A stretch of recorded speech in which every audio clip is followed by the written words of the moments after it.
ইয়াকুব নবী আলাইহিস সালাম উনি সালাম ফিরে নাই নামাজের অবস্থায় উনি হঠাৎ করে ইউসুফ নবী আলাইহিস সালামের দিকে তাকালেন। হযরত ইউসুফ নবী আলাইহিস সালামের কি হলো? ইউসুফ নবী আলাইহিস সালাম কিছুক্ষণ ধরে বাবা নাক ডাকার পর আবার নাকটা ডাকা বন্ধ হয়ে গেল। ইয়াকুব নবী আলাইহিস সালাম তিনি সালাম ফিরে নাই, আবার নাক ডাকা বন্ধ করা দেখলেন তার ছেলে আর নাকে আওয়াজ করে নাই। উনি আবার আল্লাহর ধ্যানে তিনি মগ্ন হয়ে গেলেন। আবার কিছুক্ষণ পর ইউসুফ নবী আলাইহিস সালাম নাকে আওয়াজ করতে লাগলেন। ইয়াকুব নবী আবার দ্বিতীয়বার বাপকে তাকাতে লাগলেন। আমার আল্লাহ ইয়াকুব নবী আলাইহিস সালামের উপর একটু নারাজ হয়ে গেলেন। আমার আল্লাহ ফেরেশতাকে ডেকে বলেন, ওরে ফেরেশতা, ইয়াকুব নবী আলাইহিস সালামকে তোমরা কেউ কিছু বলবা না। দেখো ইয়াকুব নবী সারা পৃথিবীর যে আমাকে বেশি ভালোবেসেছিল, আমি আল্লাহ সারা পৃথিবীর সবার চেয়ে আমি ইয়াকুব নবীকে ভালোবেসেছি। ও আমার ফেরেশতারা, এই ইয়াকুব নবী নামাজের মধ্যে আমার দিকে ধ্যানে থাকার পর সালাম না ফিরে নামাজের অবস্থায় নিজের ছেলের দিকে তাকাতে লাগল। আমি আল্লাহ যে ইয়াকুব নবী নামাজের মধ্যে সন্তানের মহব্বত ভুলে নাই, আমি আল্লাহ ইয়াকুব নবীর সেই মহব্বতের সন্তানকে আমি তার চোখের আড়াল করে দেব। বলুন সুবহানাল্লাহ। ফেরেশতা বললেন, এটা একটা কারণ। কোন কোন মুফাসসির কেরাম লিখেছে একটা ভিক্ষুক গিয়েছিল, বাবা ভিক্ষুক গিয়ে খাবার চেয়েছিল দরজা। আমরা অনেকেই ভিক্ষুকদেরকে বাপজি খাবার খেতে দিইনি, চাইলে আনা কানে দিই, ভালো করে কথা বলে না। ইয়াকুব নবী বললেন, একটু দাঁড়া, ঘর থেকে আস। এই ঘরে গিয়ে ছেলের মহব্বতে খেলাধুলায় এই কথাটা ভুলে গিয়েছিল। কোন কোন মুফাসসির কেরাম লিখেন আল্লাহ রাব্বুল আলামিন ওই মহব্বতের কারণে ছেলে ইয়াকুব নবীর সাথে, এটা একটা দ্রুত করা রাস্তা ছিল, বাহানা। বাপজি আমার সোনা লালেরা, সেই ইয়াকুব নবী আলাইহিস সালাম তার সন্তান ইউসুফ নবী উনি আস্তে আস্তে আস্তে আস্তে বড় হচ্ছিলেন। ওনার আরো 10টা ভাই বড়, তারা পাড়াতে খেলাধুলা করতে যায়। প্রতিটা মানুষ সবাই ইউসুফকে ভালোবাসে। মহব্বত মানুষ যদি ভালোবাসে বাপ, তার বিরুদ্ধে 50টা লোক লাগিয়ে কিছু করতে পারবে না। তাকে যদি সে মানুষের যদি ভালোবাসে, আর আল্লাহ বলে আমি যাকে ভালোবাসি আমি তার মহব্বতের কথা ফেরেশতাদের সামনে আলোচনা করি। আসমান ফেরেশতারা আরেক ফেরেশতার সামনে আলোচনা করে, আল্লাহ অমুক ব্যক্তিকে দুনিয়ার আল্লাহ রাব্বুল আলামিন তাকে ভালোবাসে, জানো? বলে না তো। বলে এই আল্লাহর মুখে শুনলাম। ও তখন আরেকজনকে বলল যে আমি আরেক ফেরেশতার মুখে শুনেছি। আসমানে যখন তার ফেরেশতারা তার গুণগান করে, তারা মহব্বত করে, এই অপকার তাসির জমিনের মানুষের উপর পড়ে যায়। তখন জমিনের প্রায় মানুষ বাপজি ওই তাকে ভালোবাসে। এটা তাফসীরে এসেছে মারফুল কোরআন।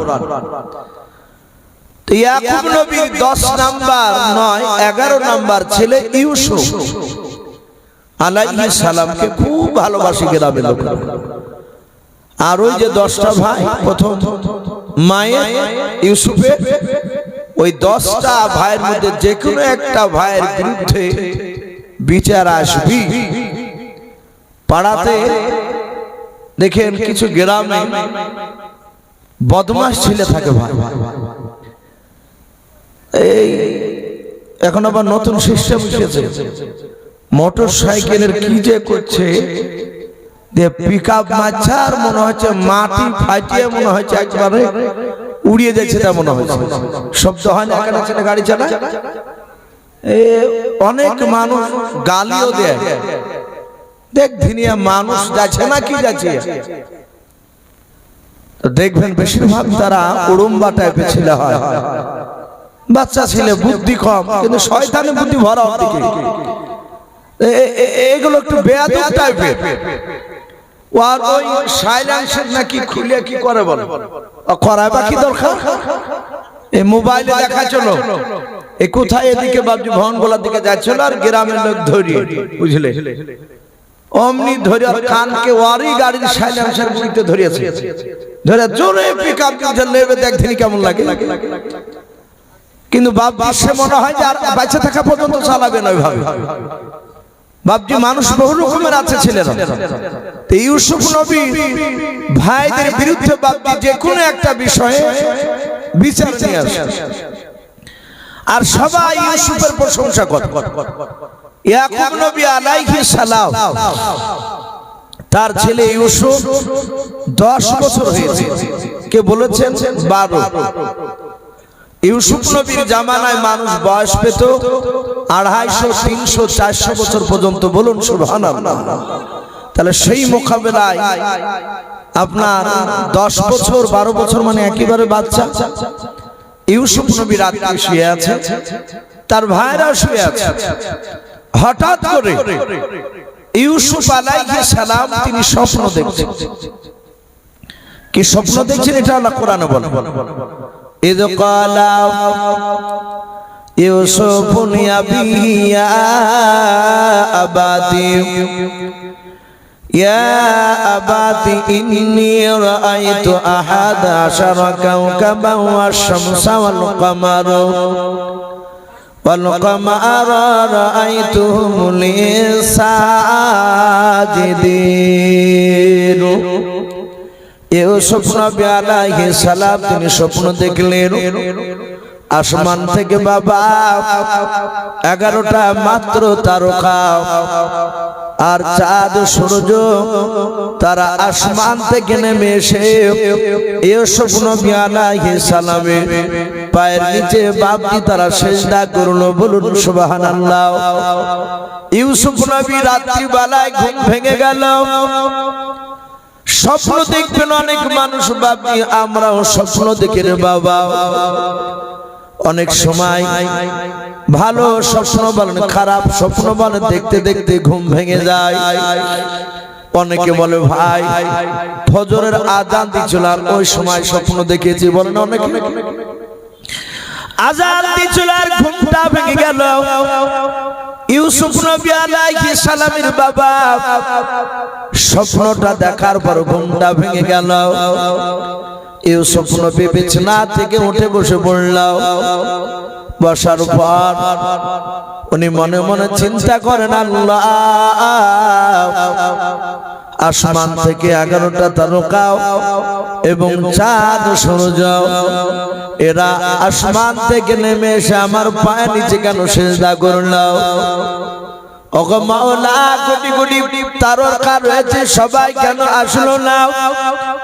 আর 11টাই তারা এবং চাঁদ সূর্য কেন নেমে এসে সিজদা করলো?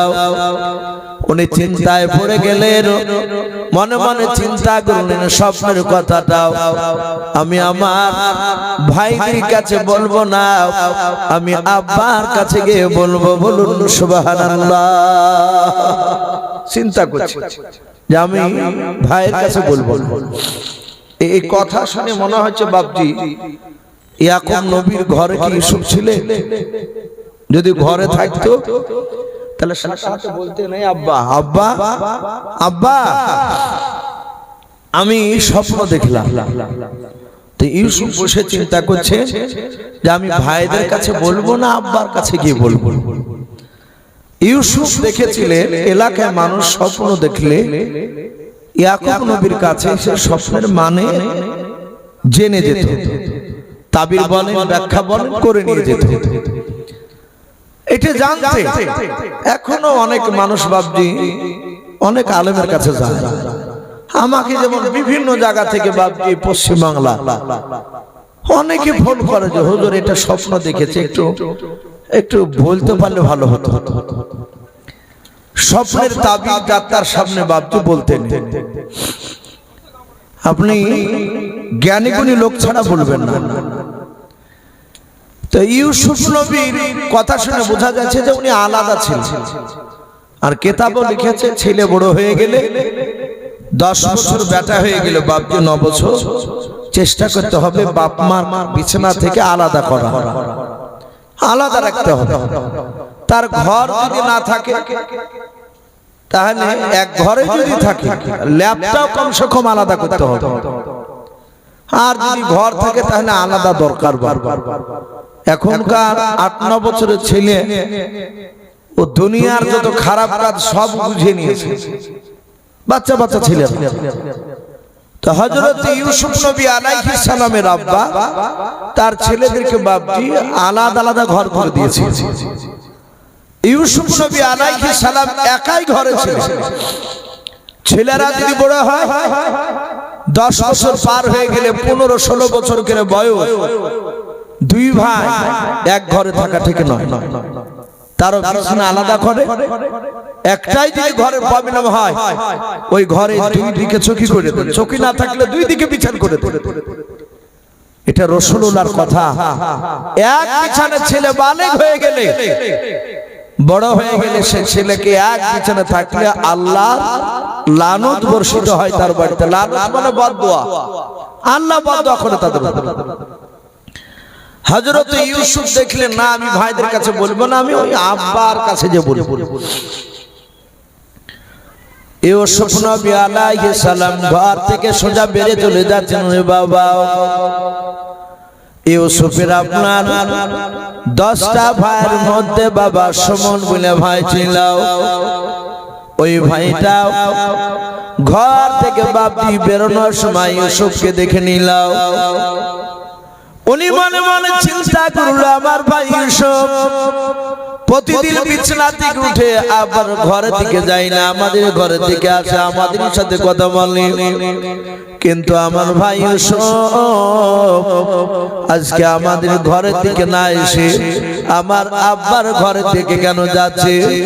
আমার মনে হয় ইউসুফ কোনো গুরুত্বপূর্ণ কথা বলবে। হযরত সুমন বলে ভাইটাও ইউসুফ নবীর পেছনে বাপ দিয়ে আড়াল হয়ে চলে গেল, যেন ইউসুফ যেন টের না পায় যে আমার পেছনে ভাই সুমন বলে এসে দাঁড়িয়ে আছে। ইউসুফ নবীর আব্বা ইয়াকুব নবী আলাইহিস সালামের ঘরে এক জালে কান লাগিয়ে দিয়ে ইউসুফ নবীর ভাই সুমন বাপ দিয়ে দাঁড়িয়ে গেল। কান লাগিয়ে শুনতে লাগলো, দেখি আমার ভাই ইউসুফ কি আলোচনা করে। ইউসুফ নবী আলাইহিস সালাম ঘরের দরজায় ঢোকার পর নিজের আব্বাকে ডাক দিয়ে বলেন, আব্বা আমি আজকে রাত্রি বেলায় অতি আশ্চর্য স্বপ্ন দেখলাম। বলে বাবা কি স্বপ্ন দেখেছো বলো। ইউসুফ নবী বলেন, ইয ক্বালা ইউসুফ লিআবিহি ইয়া আবাতি ইন্নী রাআইতু আহাদা আশারা কাওকাবা ওয়াশ-শামসা ওয়াল কামারা ওয়াল কামারা রাআইতুহুম লি সাজিদিন। হযরত ইয়াকুব নবী আলাইহিস সালাম ইউসুফের বাপজি স্বপ্নটা শোনার পর উনি আর থাকতে পারলেন না। ইয়াকুব নবী হাসি মুখে এসে ইউসুফকে বাপজি বুকের সাথে জড়ে ধরলেন, কপালে চুমা দিয়ে বলেন, বাবা তোমার স্বপ্নের ব্যাখ্যা ভালো আছে, তুমি খারাপ স্বপ্ন দেখো নাই। ইউসুফ বলেন, আব্বা আসমান কোটি কোটি তারকার মধ্যে থেকে মাত্র 11টা তারকা এবং চাঁদ সূর্য এসে আব্বা তারা এসে আমার পায়ের নিচে গেল সিজদা করলো। ও আব্বা আপনি মানে করে দেন। ইউসুফ নবীর কথা শুনে ইয়াকুব নবী আলাইহিস সালাম তিনি বলে উঠলেন, ও আমার ছেলে ইউসুফ আমি স্বপ্নের মানে তোমাকে করে দেব। ওরে আমার ছেলে ইউসুফ, দেখো ঘরের বাইরে কোন তোমার ভাইরা লুকে আছে কিনা। হযরত ইউসুফ নবী বাচ্চা ছেলে বাবা ঘর থেকে বেরিয়ে ঘরের বাইরে পা দিয়ে ডান দিকে বাম দিকে তাকে দেখলো, বাবা কাউকে দেখতে পাওয়া যায় না।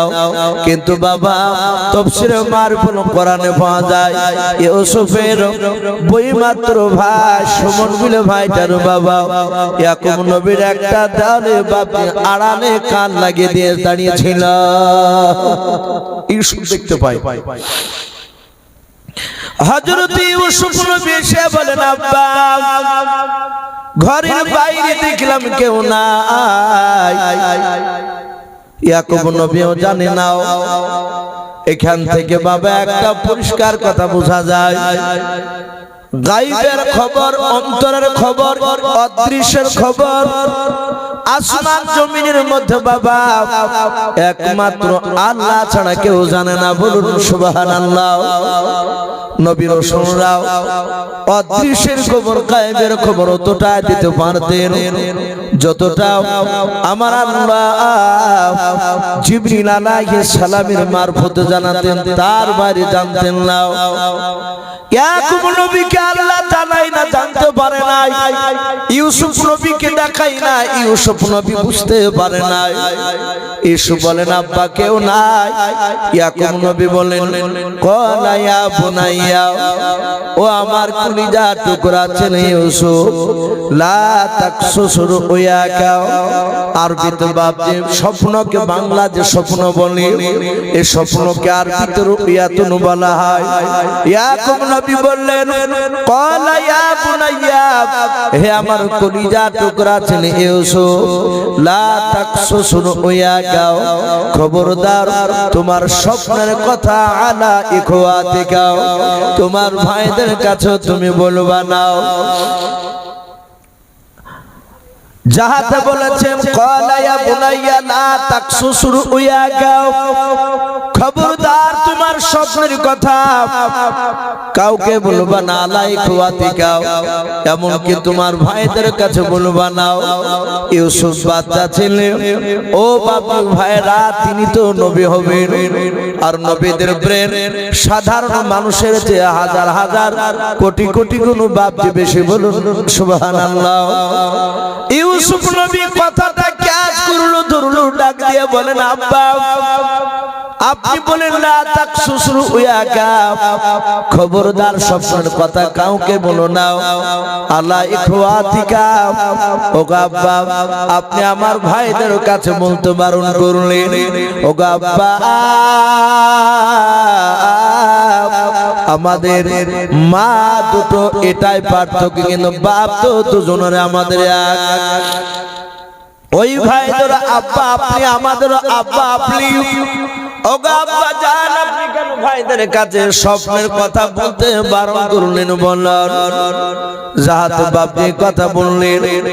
ইয়াকুব নবী বললেন, আলা ইখওয়াতিকা ফায়াকিদু লাকা কাইদা, ওগো আমার ছেলেরাও, ওগো আমার ছেলে ইউসুফ শুনে নাও, তোমার ভাইরাও চক্রান্তকারীর মতো চক্রান্ত করবে। শুনে নাও, ইন্না শাইতানা লিল ইনসানি আদুউম মুবিন, ইবলিস শয়তান প্রকাশ্য দুশমন মানুষের। ইয়াকুব নবী আজ বলেছিলেন সে কথা, নবী আসা তো ১৫০০ বছর পার হয়ে গেল। ইয়াকুব নবী বহুদিন আগে এসেছিলেন, তখনই বলেছিলেন ফায়াকিদু লাকা কাইদা, চক্রান্তকারীর মতো চক্রান্ত করবে, তোমার ভাইয়েরা বিপদে ফেলতে পারবে। এখনো বাপজি অনেক সময় দেখা যায় আপন ভাইকে জবাই করে ফেলাচ্ছে, জমি জায়গাকে কেন্দ্র করে। এই চক্রান্ত এখনো চলছে। সে সমাজ বাবা ইয়াকুব নবী বলেছিলেন, সাবধান, এই কথা বলো না। ইউসুফ বলেন, আব্বা আমি বলবো না, কিন্তু আপনি বলুন তারা আর সূর্য চাঁদ আসার কারণ কি? ইয়াকুব নবী বললে তোমরা ভাই টোটাল কটা? বলো ভাই হচ্ছে আমরা টোটাল 12টা। ইউসুফ তোমাকে বাদ দিলে কটা? বলে 11টা। তারা কটা এসেছিল? বলো 11। বলা ইউসুফ এমন একটা সময় হবে যে তোমার ভাইয়েরা 11টা ভাই তোমার আনুগত্য স্বীকার করবে। বলুন সুবহানাল্লাহ। ইউসুফ নবী মুচকে মুচকে হাসছে, বাচ্চা ছেলে। বলে আব্বা চাঁদ সূর্য মানে? বলে চাঁদ হচ্ছে তোমার মা, সূর্য হচ্ছে আমি তোমার আব্বা। এমন একটা দিন আসবে সেই দিন তোমার বাপ মা তোমার কথা মোতাবেক চলতে বাধ্য হবে। ইউসুফ নবী আব্বার হাতখানা ধরে বলেন আব্বা জান আপনি বলুন আমি এমন কি হব যে আমার কথা ভাইরা শুনবে, আপনি আমার মা সবাই শুনবে? ইয়াকুব নবী বললে তোমাকে তোমার বাপ দাদার মতো নবুয়ত দান করবেন। বলুন সুবহানাল্লাহ। আর একটা কিতাবে লিখেছে উচ্চ সম্মানের অধিকারী করবেন। আর উচ্চ সম্মানের অধিকারী ওদেরকে বলা হয় যারা নবীর রাসূল মানুষদের মধ্যে থেকে। এই সমন বিলা ভাইকে বাপ দিয়ে মানে মতলব সব শুনে নিল। শুনে নিয়ে সুজা দৌড়াচ্ছে। দৌড়ে যাওয়ার পরে ইয়াকুব নবী আলাইহিস সালামও জানে না, ইউসুফ নবীও জানে না। ইউসুফ তার ভাইদের সাথে দেখা করলো।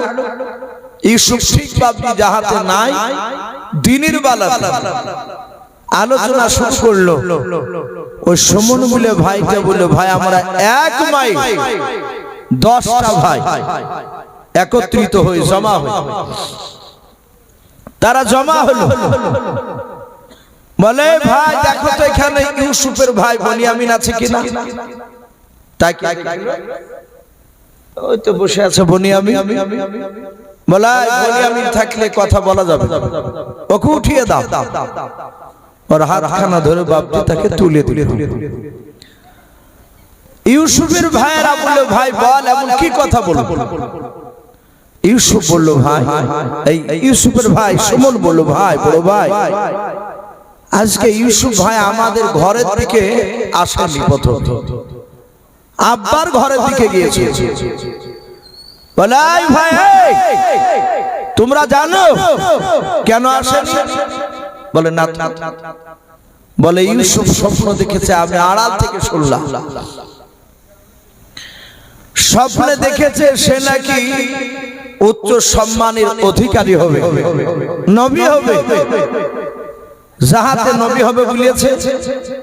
আর ইয়াহুদ বলে যে ভাই আর 10টা ভাইয়ের মধ্যে যে বড় ভাই বৈমাত্র ভাই যাকে সতার ভাই বলি নাকি আমরা, বলল বড় ভাই ডাকতে বলে ভাই রে আমাদের ভাই ইউসুফ যদি নবী হয় এটা তো আমাদের খুশির খবর, আনন্দের খবর। সুমন বলল ভাই আমরা সংখ্যাতে বেশি না, ওরা সংখ্যাতে বেশি। ইয়াহুদ বলল আমরা সংখ্যা বেশি, ওরা কম। ওরা এক মায়ের 2 ভাই আর আমরা এক মায়ের 10টা ভাই। সুমন বলল আমরা এতগুলো ভাইয়ের মধ্যে কেউ নবী হতে পারবো না, আর ওরা 2টা ভাইয়ের মধ্যে নবী হয়ে যাবে। দেখুন শয়তানে ধরলে, শয়তানের অসহসাতে পড়লে কি হয়? হিংসা মানুষের ভিতরে ঢুকে গেলে বাপ তাকে ধ্বংস করে দেয়। হিংসা আর অহংকার মানুষকে বরবাদ করে দেয়। এই 2টা জিনিস মারাত্মক মানুষের রোগ। সম্মানিত ভাইরা, আমার বাবা জীবনেরা, এখানে যে সব বাপজি ভাইরা আছে, মা বোনেরা আছে, জীবনে টাকা, বাড়ি, গাড়ি, শরীরে বাপজি অহংকার করবে না। আল্লাহ কাকে কখন কোন জায়গায় বসে দিবে। যেই লোকটা গোশত ছাড়া ভাত খাইত না, লক্ষ্য করে দেখবেন প্রায় গ্রামে দেখা যায় আপনার সে এখন মাঠে মানুষ খাচ্ছে। আমি 3-4 আগেকার একটা কথা বলছি ভাই, আমি নাম করব না যেহেতু রেকর্ডিং হচ্ছে। আমার গ্রামের লোকও শুনছে, বাইরে কথা বলছে মালদাহায়, আর ওই বক্তব্য শুনে এসে বলছে যে আমাদের বিরুদ্ধে কথা বলেছেন কেন হুজুর? আরে ভাই আমি আপনাদের তো নাম ধরে বলিনি, আমাদেরকে তো বলেছেন মনে হচ্ছে, এলা কত হয়ে হাল্লা হয়েছে। তো বাপজি আমি দেখে অবাক, কিন্তু লোকটার অহংকার ছিল। প্রায় মানুষ বলতো, লুকিয়ে গিয়ে তার নিজের মানুষের কাছে গিয়ে, ভাই মাঠে জমিতে গিয়ে কাজ করছে, আমি যাহাতে দাঁড়িয়েছি ও দেখে একটু ভাবছি খুব লজ্জা পেল। আমি ভাবছি ওর দিকে না তাকানোর ভান করে আবার চলে গেলাম গাড়ি চালিয়ে। আমি আল্লাহর কাছে শুকরিয়া আদায় করলাম যে আল্লাহ তুমি ওয়া আলা কুল্লি শাইইন কাদির, তুমি সর্বশক্তিমান। এই ছেলেটার এত সুনাম ছিল এলাকায়, অথচ দিন চলছে না, বাধ্য হয়ে বাপজি সে মাঠে গিয়েছে কাজ করতে। এই জন্য হাতে পায়ে ধরে বলবো ভাই, মাঠে কাজ করা খারাপ নয়, ওটা হালালি কাজ ভালো। ওই মাঠে কাজ করাটা আমার ছোট উদ্দেশ্য নয়, আমার উদ্দেশ্য বলা যে দেখুন আল্লাহ কাকে কখন কোন জায়গায় পৌঁছে দেয়। এই জন্য অহংকার করবেন না বাপ। আজ ধনসম্পদ দিয়েছে, গাড়ি বাড়ি আল্লাহ দিয়েছে, কালকে নারাজ হয়ে আপনার কাছ থেকে কেড়ে নিতে আল্লাহ বাপজি 1 মাস সময় লাগবে না। সময় লাগবে, কথা বল, সময় লাগবে না। হারুন রশিদ বাদশাহ নাম শুনেছেন? হারুন রশিদ বাদশাহ, হারুন রশিদ এই আব্বাসী যুগের বাদশাহ, মুসলমানদের বাদশাহ। এই 700 বছর মুসলমানরা রাজত্ব চালায়নি, দেশ চালায়নি, শুনেছেন তো আপনারা? এই তার মধ্যে থেকে এই হারুন রশিদ একজন বাদশাহ। তিনি এত বড় আল্লাহ ওলি ছিলেন, বুজুর্গ ছিলেন। উনি কয়েকটা বাদশার তিনি বড়। তো হারুন রশিদ বাদশাহ কোরআন তেলাওয়াত করছিলেন, ফজরের ফরজ নামাজ পড়ে। যারা কোরআন পড়ে বাপজি একটা আলাদা স্বাদ, এক পাতা না হলেও 2-4 লাইনও পড়ে। ফজরের নামাজ পড়ে কোরআন পড়লে সত্যি তার স্বাদ আলাদা। একটু পড়ে দেখে 2-4 দিন পড়লে আর না পড়লে আর ভালো লাগবে না।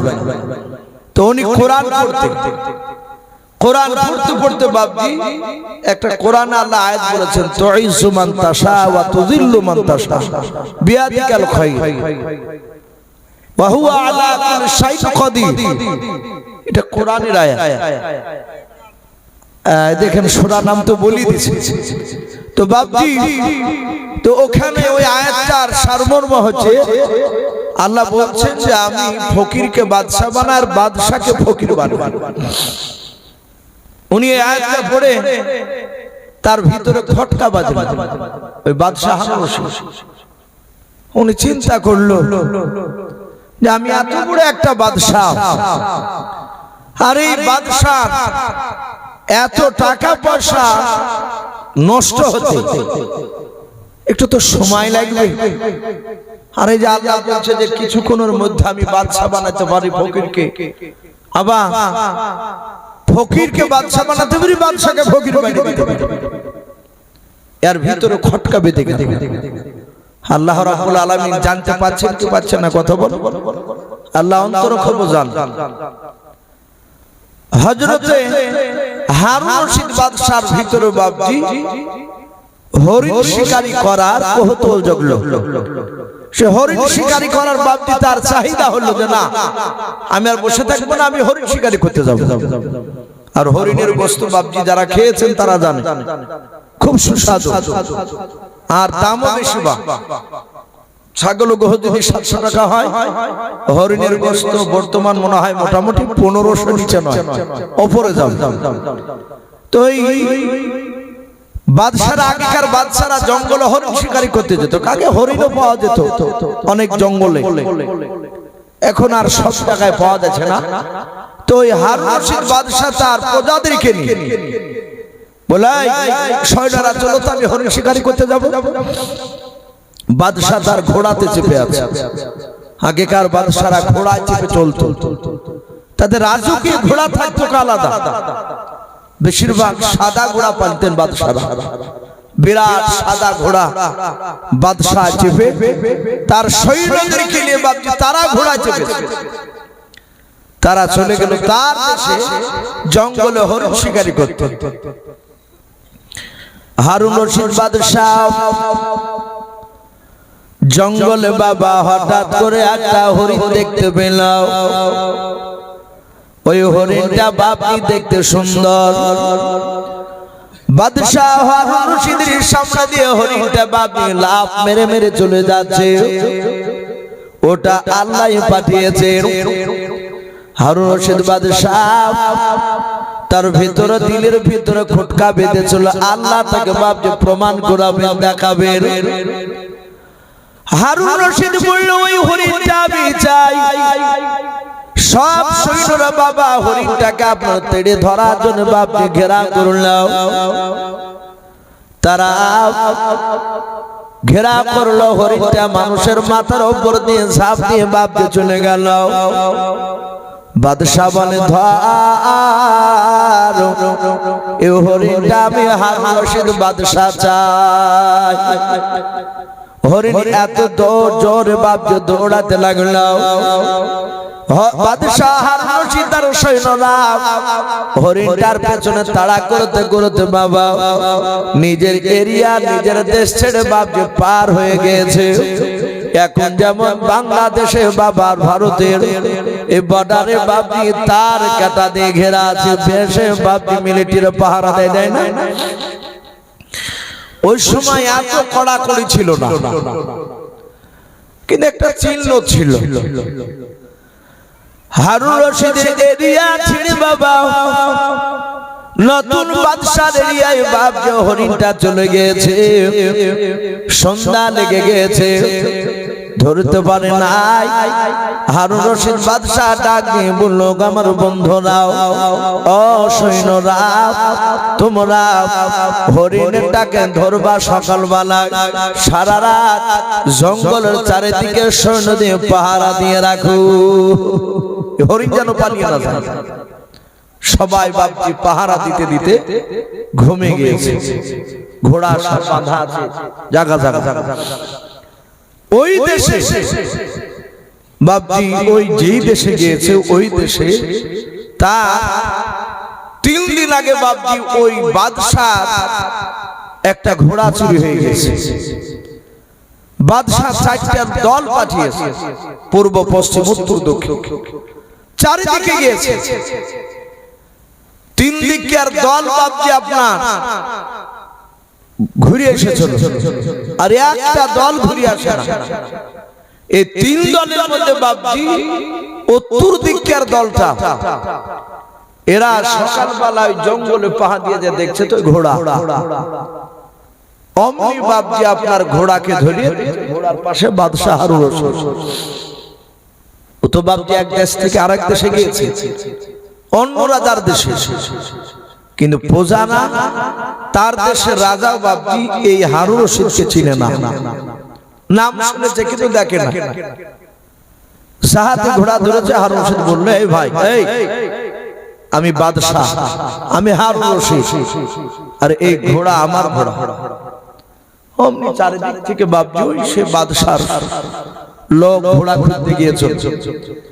এরা বাদশাকে ধরে বলল চোর কোথাকার, এই ঘোড়া তো আমাদের বাদশার ঘোড়া, এই ঘোড়াও সাদা, ঘোড়াও সাদা। আর রাজা বাদশার বাড়িতে তো খাবার অভাব নাই, কোন বাদশার বাড়িতে ঘোড়া সাঙ্গা হয়ে আছে। বলে এই ঘোড়া আমার, বাদশা শুনল না। বলে ভাই আমরা হরিণ শিকারি করতে এসে তোমার এলাকায় চলে এসেছি, আমরা জানি। শুনলই না, বলে মিথ্যা কথা বলছে। বাদশার কাছে নিয়ে গেল। বাদশাহ হারুন রশিদকে চিনে না, পরিচয় দিল, উনি বিশ্বাস করলেন না। তখন তার ফোন টোনে যুগ নাই যে ফোন করে বলবে, তো বলল যে এই চোর, একে জেলখানায় বন্দী করে দাও। ঘোড়া পেয়ে গেছি তাই বলল, জেলখানায় বন্দী করে দিয়েছে। কাকে কথা বলে? হারুন রশিদ বাদশাকে এবং তার সৈন্যকে। চোর উনি কিন্তু নামাজ পড়া বাদ দেয় না। আর মানুষ দেখেন একটু বিপদে পড়লে নামাজ বেশি পড়ে, আর বেকায়দায় যখন পড়িয়ে যায়। মানে ওখান থেকে উদ্ধার হওয়ার লাগে শুধু আল্লাহকে ডাক। হারুন রশিদ বাদশাহ নামাজ পড়ে আর জেলখানায় বসে বসে চিন্তা করছে, সত্যি তুইজ্জু মান তাশা ওয়া তুযিল্লু মান তাশা বিয়াদিকাল খায়র ওয়া হুয়া আলা কুল্লি শাইইন কাদির। এই আয়াতটার কথা বারবার মনে পড়ছে। উনি কোরআন তেলাওয়াত করছেন আর ওই যেই দেশের বাদশাহকে জেলে ভরিয়েছে ওই দেশের বাদশার একটা বিটি কোরআন শিখতে যায় জেলখানার পাশ দিয়ে একটা মেয়ের কাছে। হারুন রশিদ বাদশাহ জেলখানায় নামাজ পড়ে আসর নামাজ পড়ে কোরআন তেলাওয়াত করছিল, মধুর সুরে কোরআন পড়ছে, জেলখানার পাশ দিয়ে যাচ্ছিল সে বাদশার বিটি।